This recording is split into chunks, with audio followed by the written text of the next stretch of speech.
তো গাইস এখন আমি রান্না করছি মাছের ডিম দিয়ে আলু ভাজা, হ্যাঁ পান্তা দিয়ে খাবো। তো গাইস অ্যাকচুয়ালি অনেক ভাত রান্না হয়ে গিয়েছিল, আগের ভিডিও তোমরা দেখেছিলে, অনেক লোকজন ছিল বাড়িতে। তো সেই জন্য এক হাঁড়ি ভাত বসিয়ে ফেলেছিলাম। আর সত্যি কথা বলতে চালগুলো কেনা, তো নষ্ট করতে তো পারবো না। তো যাই হোক, এখন তো ভাতগুলো তো খেতে হবে, তো সেই জন্য জল দিয়ে রেখেছিলাম। তো অঙ্কনকে বললাম, অঙ্কন তোমাকে যদি আমি একটু আলু ভেজে দিই তাহলে তুমি ভাতটা খেয়ে নেবে? তো বললো হ্যাঁ ঠিক আছে, কোনো সমস্যা নেই, তবে মাছের ডিমটা দিয়ে যদি আমাকে ভেজে দাও তাহলে আরও ভালো লাগে। অ্যাকচুয়ালি সত্যি কথা বলতে মাছের ডিম দিয়ে মানে মাছ দিয়ে পান্তা আমার একটু ভালো লাগে না, আমার তো জাস্ট কাঁচা লঙ্কা দিয়েই ভালো লাগে। তো অঙ্কন বারবার বললো, সেই জন্য অঙ্কনের জন্যই ভাজছি। তো চলো, এখন অঙ্কন টিউশনিতে গেছে, ও আসলে ও আর আমি একসাথে বসেই মানে পান্তা ভাতটা খাবো। তো চলো।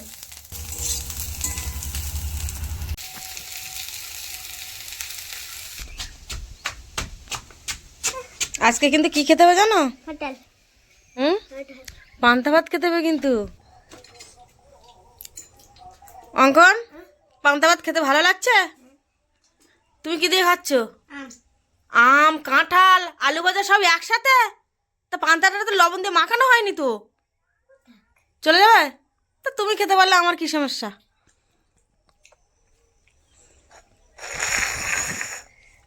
আলু ভাজা নেবে? আচ্ছা ওই দিয়ে খেতে লাগো, তারপর নিয়ে পরে। তো গাইস এই যে এই গরমে পান্তা ভাত আর আলু ভাজা নিয়ে বসে গেছি। তো সত্যি কথা বলতে আগের দিন আমার দিদা খাচ্ছিল কাঁচা লঙ্কা আর পেঁয়াজ দিয়ে, তো সত্যি কথা বলতে আমার না সেই মুহূর্তে কিন্তু পান্তা খেতে খুব ইচ্ছা করছিল। তো কি করব আমি বুঝতে পারছিলাম না। তো সেই জন্য ভেবেছিলাম কিছু ভাত আমি জল দিয়ে রেখে দেবো, তার পরের দিন গিয়ে দুপুরবেলা খাবো। কিন্তু তার মধ্যে দেখো বাড়িতে অনেক লোকজন এসে গেল। আর হ্যাঁ, আমার বাড়িতে যেহেতু অঙ্কন আর আমি থাকি আর দিদা থাকে মাঝে মধ্যে, তো সেই জন্য মানে আমাদের ভাতের পরিমাণটা কম হয়। আর এইরকম ছোট একটা পাত্রে রান্না হয়, হাঁড়ি বলে যাই বলো না কেন, ছোট পাত্রে রান্না হয়, সেই জন্য পান্তা সেরকম ভাবে রাখা হয় না।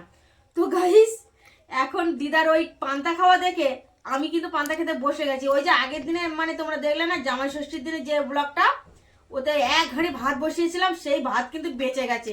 তো কি করব, চাল তো অনেক টাকা দাম, মানে আমার কাছে অনেক টাকা দাম। তো আমরা মধ্যবিত্ত পরিবারের থেকে বিলং করি, তো ওই এক মুঠো ভাত নষ্ট হলে তো আমাদের খুব কষ্ট হয়। তো গাইস ভাতটা নষ্ট না করে ওই ভাতটাতে আমি জল ঢেলে রেখে দিয়েছিলাম। অঙ্কন বললো ঠিক আছে মাম্মাম, কোনো প্রবলেম নেই, আমি খেয়ে নেব। তো ও বলেছে মানে আমি তো আর মানে আমার আর কোনো ব্যাপার না। তো গাইস এখন আমি পান্তা দিয়ে খাবো কাঁচা লঙ্কা আর আলু ভাজা। তো চলো, তোমরা কিন্তু বাড়িতে ট্রাই করে দেখতে পারো। হ্যাঁ, গরমের সময় অন্য কিছু মাছ মাংস মিষ্টি মিঠাই যাই বলো না কেন, খাওয়ার থেকে আমার মনে হয় কাঁচা লঙ্কা পেঁয়াজ দিয়ে মানে পান্তা খাওয়া বেস্ট। তো আমি পেঁয়াজটা নিলাম না, পেঁয়াজটা খেতে খুব ভালো লাগে না, যেহেতু আমি ওষুধ খাচ্ছি মানে হয়পাতি এলাপাতি সব মিলেই খাচ্ছি, সেই জন্য কাঁচা পেঁয়াজটা নিলাম না। তো যাই হোক, এখন আমি পান্তাটাকে খেয়ে দেখি কেমন হয়েছে। গাইস লোক তো বার হয়ে যাচ্ছিল। তো দেখো কিভাবে চটকে মোটকে নিয়ে নিচ্ছি।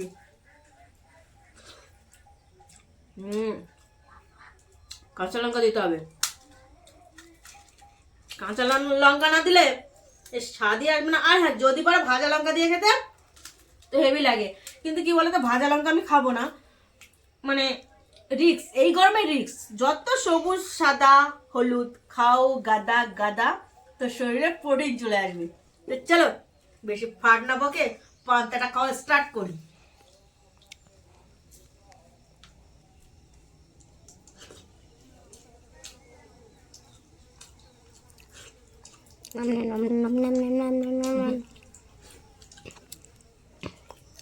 লবণ কম।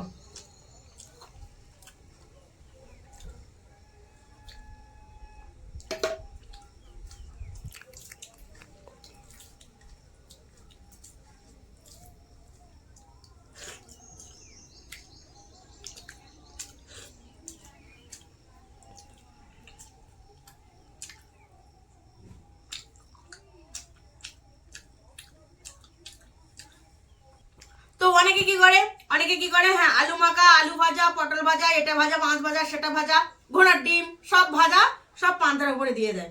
তো গাইস সব যদি আমি পান্তার উপরে দিয়ে দিই তাহলে আবার পান্তার কালারটা কি করে আসবে, মানে কালারটা তো পুরো চেঞ্জ হয়ে যাবে, পান্তার কালার তো সাদাই থাকবে না।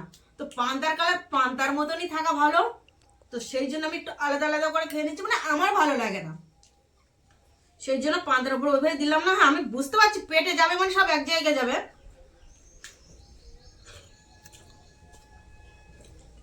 তেল তেল হয়ে যাবে তো ভালো লাগবে না।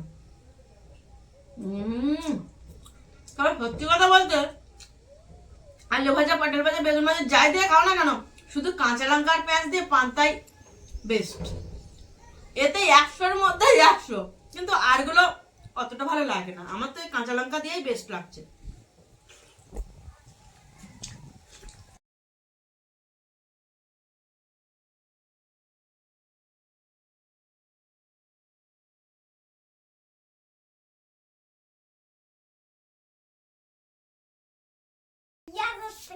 কোথা দিয়ে তুই এটো হাত দিয়ে ফ্রিজ খুলেছ? এটো হাত দিয়ে ফ্রিজ খুলেছ অঙ্কন? এটো হাত দিয়ে ফ্রিজ খুলেছ? তো দেখি কাঁঠালটা দেখি। এতটা ছিল আমি সব খালি করে দিয়েছি। খাও, তুমি তো খাবে, খাও। এটো হাত দিয়ে না, কোন হাত দিন হাতটা ধুয়ে নিতে হয়। ওই কাঁঠালটা কিন্তু ফ্রিজে রাখবি না। রাখবো? কি কি বললি?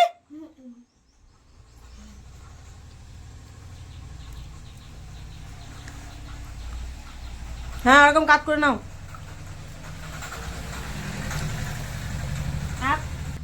ঘরে ঢোক, ঘরে ঢোক। হাতের ভাত যদি ওঠে তো পিটিস সামলা তুলে নেবো একদম। হ্যাঁ একটা খুশি ভাত দেয়, উপর থেকে তুলে তুলে দিচ্ছি না, আর বাকিগুলো তো আমি খাবো। কি অসভ্য ছেলে, আমারও হাত দিতে দেবে না। তুই এতটা খেতে পারবি? তুলে দেবো।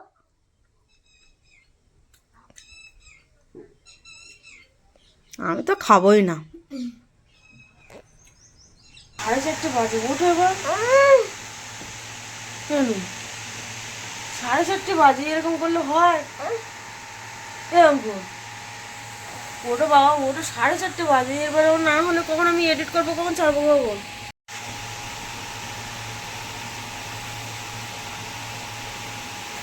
কেন ওটা আসো না অঙ্কন, অঙ্কন ও ওটা 4:30 বাজে, 4:26 হয়ে গেছে।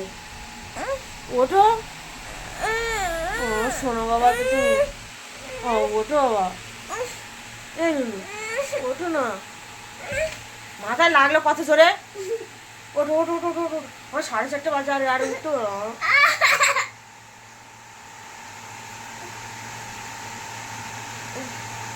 ওরে বাবা, এবার ঠ্যাং না যায়, এবার ঘুম হয়ে গেছে।